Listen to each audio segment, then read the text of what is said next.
The African National Congress Party has just concluded a press conference where its Secretary General responded to Public Protector Thuli Madonsela's report about the upgrades at President Jacob Zuma's Nkandla homestead. Gwede Mantashe acknowledged the report and reaffirmed the party's commitment to fighting both crime and corruption. Let's get you some real-time analysis, of course, and reaction on what exactly is going on. We're now joined by our correspondent, Nkandla in Johannesburg.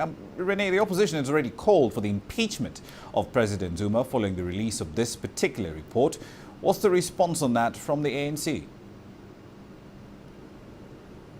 Well, with regard to the calls for impeachment, the ANC said that it thought that was a premeditated decision, a decision that had been made before this report even came out. In its response to the Public Protector's report on Nkandla today, the ANC said that it was relieved that the final report had now been made available to the public, but it did say it was deeply concerned about the timing of this report because, of course, we're just a few weeks away from an important election in South Africa.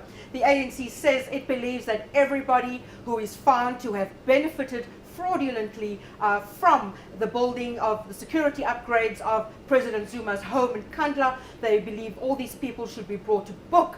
Asked if they thought the president should be brought to account, they said that they believed, and they meant it when they said everybody, including certain ministers, and the president obviously had to answer for certain issues as well. Asked if they would apologize for the Nkandla debacle, they said the ANC does not own a home called Nkandla, so the ANC will not apologize. So they made it very clear that if anybody were to apologize, it would have to come from the government or from those involved, those who are found to have benefited fraudulently from the Nkandla project. Indeed, Renee, this report, of course, did point to some obscene levels of wastage in the spending of taxpayers' money in South Africa. Give us a sense of the general mood in the country following the release of the report just a few weeks, really, to the elections.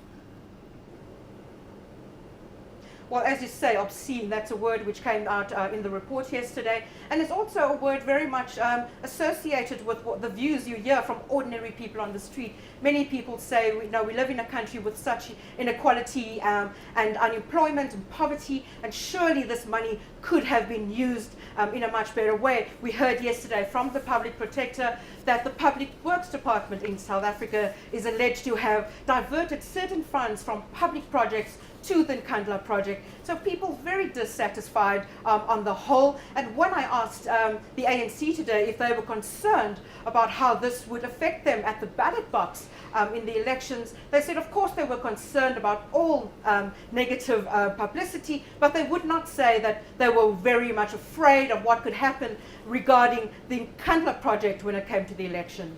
Indeed, we'll have to leave it there for the time being. Thank you very much for that. That's CCTV's Renee live there in Johannesburg.